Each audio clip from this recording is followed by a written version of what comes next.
에브리데이 크리스찬으로 찾아뵙게 된 이선영 목사입니다. 오늘 함께 찬양할 찬송은 70장 피난처 있으니입니다.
오늘 본문 말씀 사도행전 1장 1절에서 5절 말씀이고요. 제목은 교회와 말씀이라는 제목으로 말씀 전해드리겠습니다.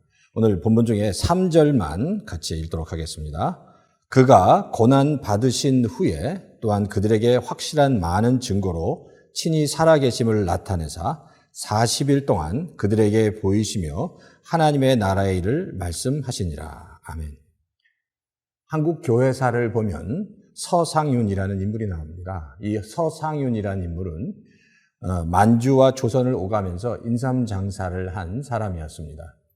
이 서상윤은 아주 순조롭게 장사를 하다가 그의 인생의 큰 전환점을 맞게 되는데 그의 나이 30세 1878년의 일이었습니다. 만주에서 인삼을 팔다가 갑자기 아주 심한 열병을 앓게 되고 거의 죽게 됐습니다. 이때 이제 이 소식을 알게 된 고향 친구들이 그를 데리고 현지에 있는 선교사가 운영하는 병원으로 데려갑니다. 바로 그때 그 병원이 로스 선교사가 운영하는 병원이었습니다. 이 서상윤은 그 로스 선교사가 운영하는 병원에서 치료를 받고 이제 병고침을 받고 그곳에서 복음을 듣고 신자가 됩니다. 이 서상윤은 그 후에 이 로스 선교사와 함께 성경 번역하는 일을 같이 도우면서 말씀을 통해서 하나님의 큰 은혜를 받게 됩니다. 그 후에 서상윤은 직접 그 쪽복음을 가지고 그 비밀리에 조선으로 들어가 그 쪽복음을 그 성경책을 이렇게 나누어 주는 일을 하다가 그 황해대 소래, 나중에 소래 교회를 설립하는 성도가 됩니다. 사실 사람이든지 교회든지 그 사람이 변하든지 교회가 변하는 가장 중요한 소스가 되는 것은 하나님의 말씀입니다. 오늘 본문 말씀을 볼 때도 예루살렘 교회의 시작점이 과연 언제인가? 예루살렘 교회는 언제부터 세워졌을까라는 질문을 던졌을 때 우리들은 흔히 사도행전 1장 8절의 말씀을 떠올립니다. 사도행전 1장 8절에 보면 오직 성령이 너에게 임하시면 너희가 권능을 받고 예루살렘과 온 유대와 사마리아와 땅끝까지 이르러 내 증인이 되리라고 말씀하신 그 말씀을 통해서 성령을 받은 후에 예루살렘 교회가 세워졌다고 생각합니다. 성령이 예루살렘 교회에 임하면서 그곳에 함께 있었던 사람들에게 놀라운 일들이 벌어집니다. 이전에 경험하지 못한 하나님의 능력과 성령의 능력, 그리고 새로운 영적인 눈이 열리게 되었습니다. 이들은 결국 그런 하나님의 은혜와 능력을 받고 복음을 예루살렘에서 정말 땅끝까지 전하게 되는 전초 기지가 됐습니다. 하지만 성령이 임하기 전에, 예루살렘 교회가 세워지기 전에 더 중요한 일들이 그곳에서 일어났습니다. 과연 그 사건이 뭘까 우리는 한번 살펴볼 필요가 있습니다. 그 사건의 단서를 주는 성경 말씀이 바로 오늘 본문 3절에 나옵니다. 제가 3절을 다시 한번 읽어드릴게요. 그가 고난받은 후에 또한 그들에게 확실한 많은 증거로 친히 살아계심을 나타내사 40일 동안 그들에게 보이시며 하나님의 나라의 일을 말씀하시니라 라고 말씀하고 있습니다. 이 3절의 내용은 이겁니다. 예수님께서 십자가에 달려 돌아가신 후에 부활하시고 승천하시기 전까지 이곳저곳을 돌아다니시면서 그 당시 예루살렘 교회 성도들과 리더십을 만나셨습니다. 그리고 앞으로 도래할 하나님의 나라에 대해서 말씀하셨다라고 성경은 기록하고 있는 겁니다. 3절 후반부에 보면 40일 동안 예수님은 많은 성도들과 그의 제자들을 찾아가 정말 하나님의 나라에 대해서 말씀하고 가르치셨습니다. 그래서 수많은 성도들이 하나님의 나라에 대한 기대를 가졌을 겁니다. 이때 이 예수님께서 전하신 복음을 듣고 예루살렘에 있는 성도들 그리고 제자들은 앞으로 나타날 하나님의 나라의 비전과 꿈을 듣고 굉장히 흥분하고 놀랐을 겁니다.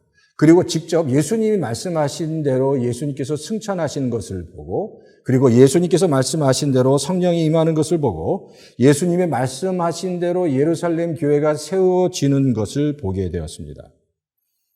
그러므로 우리가 여기서 알아야 할 가장 중요한 것은 예루살렘 교회에 있어서 가장 중요한 기초는 성령이 임하기 전에 예수님께서 승천하시기 전에 그들에게 주신 하나님의 나라에 대한 말씀이었습니다.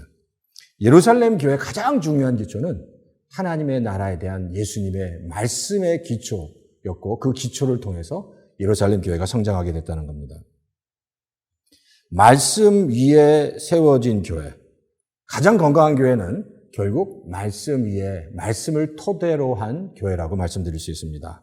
말씀의 토대 위에 성령의 역사가 임할 때, 말씀의 토대 위에 성도들의 헌신이 있는 교회가 진정으로 건강한 교회라고 말씀드릴 수 있습니다. 말씀 없는 성령, 말씀 없는 헌신은 그런 교회는 신비주의와 주관주의에 빠질 수밖에 없다는 겁니다.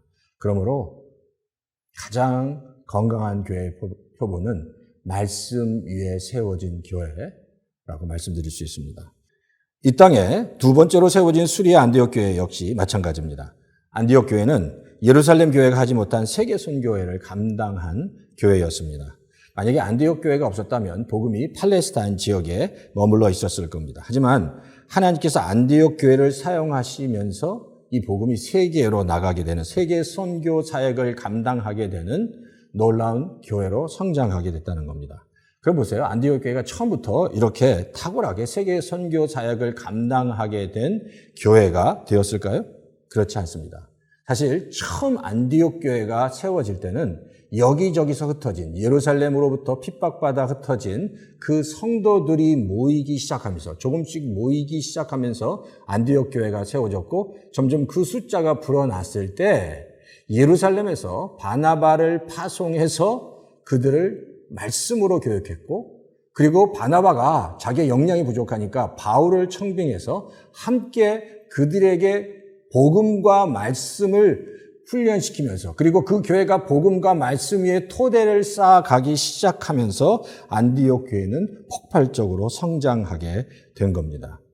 안디옥 교회 역시 말씀의 토대 위에 세워지면서 정말 그 안디옥 교회가 더 건강하게 됐고 그들이 세계 선교라는 비전을 가지고 그 일을 감당하게 됐고 그 일로 인해서 하나님께 영광을 돌리게 됐다는 겁니다. 성도든지 교회든지 그러므로 가장 건강한 영적인 뿌리를 내리는 방법은 말씀을 통해서입니다. 아무리 힘든 상황 속에서도 말씀을 통해서 하나님의 음성을 듣고 그 하나님을 경험한 성도는 그 환경과 상관없이 말씀을 통해서 승리하고 하나님께 영광 돌릴 수 있습니다. 현재 우리의 삶 속에 말할 수 없는 많은 일들이 있습니다. 말할 수 없는 많은 어렵고 힘든 일들이 소리 없이 우리에게 찾아옵니다. 하지만 하나님의 말씀을 다시 한번 깊이 새기고 말씀의 힘과 능력으로 우리의 영적인 존재, 우리의 존재 안에 충만하게 채운 성도는 이 땅에서 그 어려움을 능히 이기고 승리할 수 있는 놀라운 영적인 에너지를 얻게 됩니다. 바라기는 정말 그 한 말씀으로 인한 말씀을 통해서 얻게 된 놀라운 영적인 에너지를 통해서 이 땅에서 승리하시는 우리 오렌지 카운티 영락교회 모든 성도님 되시길 주의 이름으로 축원합니다. 중보기도 제목을 같이 두 가지만 나누겠습니다. 첫 번째는 오렌지 카운티 영락교회 성도님들이 힘들고 어려운 환경 속에서도 정말 하나님의 말씀의 능력을 통해서 다시 회복될 수 있도록, 두 번째는 여전히 팬데믹으로 어려움 가운데 있는 선교사님들과 그 가정들을 위해서, 그리고 그분들이 섬기시는 교회와 하시는 모든 사역이 주님 안에서 승리할 수 있도록 함께 기도해 주시기 바랍니다. 제가 기도하겠습니다. 하나님 감사합니다. 오늘 이 시간도 저희와 함께 해주시고 다시 한번 우리 오렌지 카운티 영락교회 성도들이 하나님의 말씀으로 다시 회복되어지고 하나님의 말씀으로 다 온전해지고 말씀을 통해서 정말 하나님의 그 권능 역사를 경험하고 이 어려운 이 땅에서 승리하며 나가는 성도들 다 될 수 있도록 주여 도와주시옵소서. 저희가 섬기는 모든 선교사님과 그 가정 위에도 또 하시는 모든 사역 위에도 다시 한번 말씀의 역사와 능력이 있게 하시고 성령의 기름 부으심이 있게 하셔서 정말 모든 선교사님도 다시 이 팬데믹의 어려움을 이겨나고 다시 승리케 되는, 다시 회복해 되는 놀라운 역사가 있게 해 주시옵소서. 감사를 드리고 이 모든 말씀을 예수님의 이름으로 간절히 기도합니다. 아멘.